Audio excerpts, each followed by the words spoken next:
ട്രംപിന്റെ നയങ്ങൾ കാരണം അമേരിക്ക പൊറുതിമുട്ടുന്നു എന്നുള്ളത് നമ്മൾ സ്ഥിരമായിട്ട് പറഞ്ഞുകൊണ്ടിരിക്കുന്നതാണ്. ഒക്ടോബർ 1 തുടങ്ങിയതാണ് ആ രാജ്യത്തെ ഷട്ട് ഡൗൺ. ഇതിനെ നിസ്സാരമായിട്ട് നമുക്കൊരിക്കലും കണക്കാക്കാൻ കഴിയില്ല. ഇപ്പോൾ വന്ന് ഏറ്റവും അധികം നൊബേൽ പ്രൈസ് അതായത് നൊബേൽ പുരസ്കാര ജേതാക്കളെല്ലാം കുടിയേറി താമസിക്കുന്ന ഒരു രാജ്യമാണ്, അവർക്ക് അഭയം നൽകുന്ന ഒരു രാജ്യമാണ് അമേരിക്ക എന്നുള്ളത്.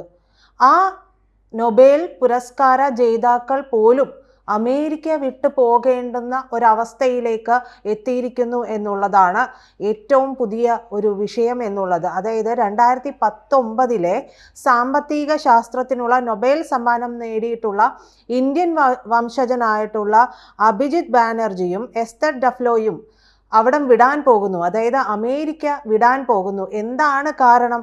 അതിന് കാരണം മറ്റൊന്നുമല്ല, ഗവേഷണ ധനസഹായം വെട്ടിക്കുറയ്ക്കുന്നതിനായിട്ട് ട്രംപ് നീങ്ങുന്നു എന്നുള്ളത് തന്നെയാണ്. മാത്രമല്ല സർവകലാശാലകളുടെ അക്കാദമിക് സ്വാതന്ത്ര്യത്തിനു നേരെയുള്ള കടന്നുകയറ്റവും രൂക്ഷമായിരിക്കുന്നു എന്നുള്ളത് തന്നെയാണ് അവരെ അവിടം വിടാനായിട്ട് പ്രേരിപ്പിച്ചിരിക്കുന്നത് എന്നുള്ളതാണ് വസ്തുത. അപ്പോൾ അവര് നിലവിൽ മസാച്യൂസെറ്റ്സ് ഇൻസ്റ്റിറ്റ്യൂട്ട് ഓഫ് ടെക്നോളജിയിൽ ജോലി ചെയ്യുകയാണ്. ഇവരാണ് അമേരിക്ക വിട്ട് അടുത്ത വർഷം ജൂലൈ മുതൽ സ്വിറ്റ്സർലാൻഡിലെ സൂറിച്ച് സർവകലാശാലയിൽ ചേരാനായിട്ട് പോകുന്നത് എന്നുള്ളതാണ്. ഈ പറയുന്ന കാര്യങ്ങളൊക്കെ തന്നെ, അതായത് ഈ പറയുന്ന സഹായങ്ങൾ, ഗവേഷണ ധനസഹായം എല്ലാം വെട്ടിക്കുറച്ചിട്ടുണ്ടെങ്കിൽ ആ രാജ്യത്തിൻ്റെ ഒരു അവസ്ഥ നമുക്കറിയാം. നാസ പോലുള്ള ഒരു ഏജൻസിയുടെ പ്രവർത്തനം പോലും നിലച്ച ഒരു അവസ്ഥയുണ്ടായിരുന്നു. ആ അവസ്ഥയിലാണ് അമേരിക്ക ഇന്ന് നിൽക്കുന്നത്. നോക്കൂ, അമേരിക്കയിൽ 67% പേർ ഈ ഭരണസ്തംഭനത്തിന് ഏറ്റവും അധികം കുറ്റപ്പെടുത്തുന്നത് ആരെയാണ്? അത് അമേരിക്കൻ പ്രസിഡന്റിനെ തന്നെയാണ്. അത് റിപ്പബ്ലിക്കൻ പാർട്ടിയിലുള്ളവർ ചേർന്ന് കൂടിയുള്ള കുറ്റപ്പെടുത്തലാണ് ഈ പറയുന്നത്. അവർ പറയുന്നത് ഈ ഭരണസ്തംഭനത്തിന് കാരണം ട്രംപിൻ്റെ പോളിസികൾ തന്നെയാണ് എന്നുള്ളതാണ്. 63% ഡെമോക്രാറ്റുകളെയും അവർ കുറ്റപ്പെടുത്തുന്നുണ്ട്. അതായത് അവർ ഈ രാഷ്ട്രീയ സാഹചര്യം മുതലെടുക്കാൻ ശ്രമിക്കുകയാണ് ചെയ്യുന്നത്. അതല്ലാതെ ഈ ഒരു പ്രതിസന്ധിയെ മറികടക്കാനായിട്ട് ഡെമോക്രാറ്റ്സ് ഒന്നും ചെയ്യുന്നില്ല എന്നുള്ളതാണ് പറയുന്നത്. ഇതിപ്പോൾ വന്ന് നോക്കുമ്പോൾ നിലവിൽ അമേരിക്കയിൽ എത്രയോ പേർക്ക് ജോലി നഷ്ടമായി. നമ്മൾ പറഞ്ഞിരുന്നു 7.5 ലക്ഷത്തോളം പേർക്ക് അവിടെ തൊഴിൽ നഷ്ടം ഉണ്ടാകാനുള്ള സാധ്യതയുണ്ട് എന്നുള്ളത്. ഇപ്പോൾ ഏതാണ്ട് 4000-ഓളം ഫെഡറൽ ജീവനക്കാരെ തൽക്കാലത്തേക്ക് പിരിച്ചുവിട്ടിരിക്കുകയാണ് അമേരിക്ക. 4000-ഓളം ജീവനക്കാരെയാണ് പിരിച്ചുവിട്ടിരിക്കുന്നത് എന്നുള്ളതാണ് നിലവിൽ പുറത്തു വരുന്ന കണക്ക്. ഒരുപക്ഷെ അതിൽ കൂടുതൽ ആളുകളെ ഇപ്പോൾ തന്നെ പിരിച്ചുവിട്ടിട്ടുണ്ടാകാനുള്ള സാധ്യതകളും ഉണ്ട്. അതിനുള്ള സാധ്യതകളാണ് അമേരിക്കയിൽ ഏറെയും ഉള്ളത് എന്നുള്ളതാണ്. ഇത് ഡെമോക്രാറ്റുകളുടെ മേൽ കൂടുതൽ സമ്മർദ്ദം ചെലുത്തുന്നതിന് വേണ്ടിയാണ് എന്നും പറയുന്നുണ്ട്. പക്ഷെ എന്തു തന്നെ ആയാലും ഈ ഒരു രീതി എന്ന് പറയുന്നത് അമേരിക്കയെ മുച്ചൂടും മുടിക്കുന്ന തരത്തിലേക്ക് പോവുകയാണ്. ഇതിപ്പോൾ 4000-ഓളം പേരെ പിരിച്ചുവിടുമ്പോൾ വിവിധ സർക്കാർ ഏജൻസികളെ ബാധിക്കുന്ന, അവയുടെ പ്രവർത്തനങ്ങളെ ബാധിക്കുന്ന തരത്തിലേക്കൊക്കെ കാര്യങ്ങൾ നീങ്ങുകയാണ്. കൂടുതൽ പേർക്ക് നോട്ടീസ് നൽകിയിട്ടുണ്ട് എന്നുള്ളതും പുറത്തു വരുന്ന ഒരു വാർത്തയാണ്. White House office management and budget director Russell Vought ഇക്കാര്യം എന്തായാലും എക്സിൽ കുറിക്കുകയും ചെയ്തിട്ടുണ്ട്. അപ്പോൾ നമുക്ക് സ്ഥിരീകരിക്കാം, ഇത് വൈറ്റ് ഹൗസിൽ നിന്ന് തന്നെ വരുന്ന വിവരമാണ്. 4000-ഓളം പേരെ പിരിച്ചുവിട്ടിരിക്കുന്നു, കൂടുതൽ പേർക്ക് നോട്ടീസ് നൽകിയിരിക്കുന്നു എന്നുള്ളത്. ആരോഗ്യം, മനുഷ്യ വിഭവ സേവനം, ഊർജം, സുരക്ഷ, വിദ്യാഭ്യാസം, ട്രഷറി, കൊമേഴ്സ്, ഭവന, നഗരവികസനം എന്നിവയിലാണ് ആദ്യഘട്ട പിരിച്ചുവിടൽ. അപ്പോൾ ഇത്രയും സെക്ടറുകളിൽ ഇപ്പോൾ തന്നെ നിലവിൽ വലിയ രീതിയിലുള്ള പിരിച്ചുവിടൽ നടന്നിരിക്കുന്നു. ഇനി കൂടുതൽ സെക്ടറുകളിലേക്ക് ഇത് വ്യാപിപ്പിക്കാനാണ് ട്രംപിൻ്റെ നീക്കം എന്നുള്ളതാണ് പറയുന്നത്. ഷട്ട് ഡൗൺ പ്രഖ്യാപിച്ചത് ഒക്ടോബർ 1 മുതലാണ്.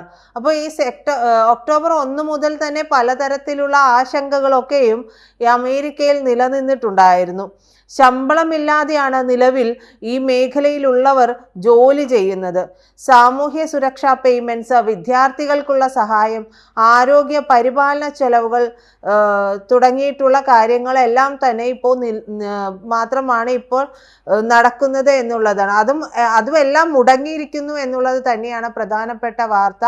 എന്തായാലും 2019 സാമ്പത്തിക ശാസ്ത്രത്തിനുള്ള നൊബേൽ നേടിയിട്ടുള്ള ആളുകൾ പോലും അവിടം വിടുന്ന ഒരവസ്ഥ നമുക്കറിയാം. നമ്മൾ കഴിഞ്ഞ ദിവസം പറഞ്ഞൊരു കാര്യം എന്തായിരുന്നു, നമ്മളെ പൂട്ടാൻ വേണ്ടിയുള്ള ചില കാര്യങ്ങൾ കൂടി ഈ പറയുന്ന ട്രംപിന് ഇതിൻ്റെ പിന്നിലുള്ള ലക്ഷ്യമായിട്ടുണ്ടായിരുന്നു.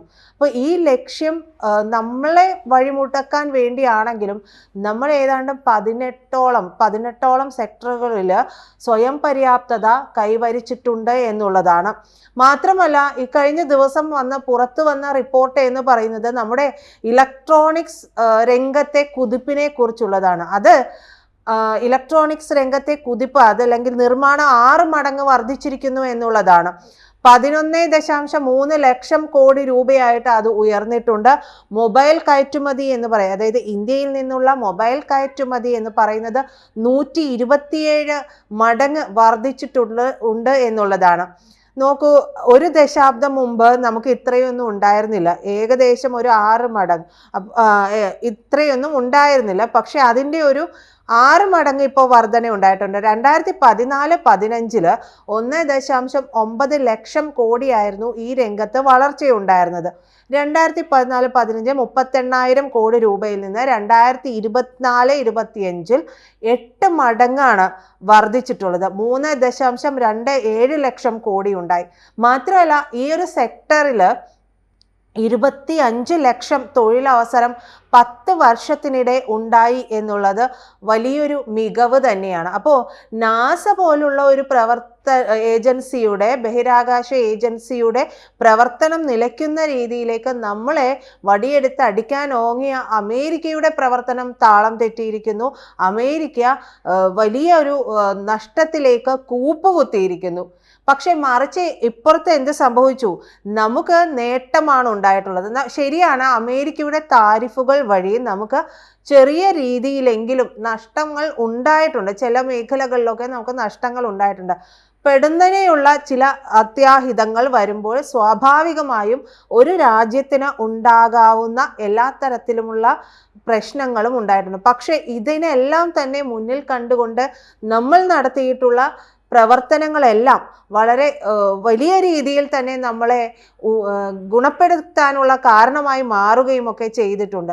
നമുക്കറിയാം, ഈ താരിഫ് യുദ്ധം വന്ന സമയത്താണ് റെയർ എർത്ത് മിനറൽസുമായി ബന്ധപ്പെട്ട് ചൈന ഒരു നിയന്ത്രണം ഏർപ്പെടുത്തിയത്. ഈ നിയന്ത്രണത്തെ മറികടക്കാനാണ് നമ്മുടെ പ്രധാനമന്ത്രി 8 ദിവസം കൊണ്ട് 5 രാജ്യങ്ങളെ, അതും കൊച്ചു രാജ്യങ്ങളാണ് പോയത്.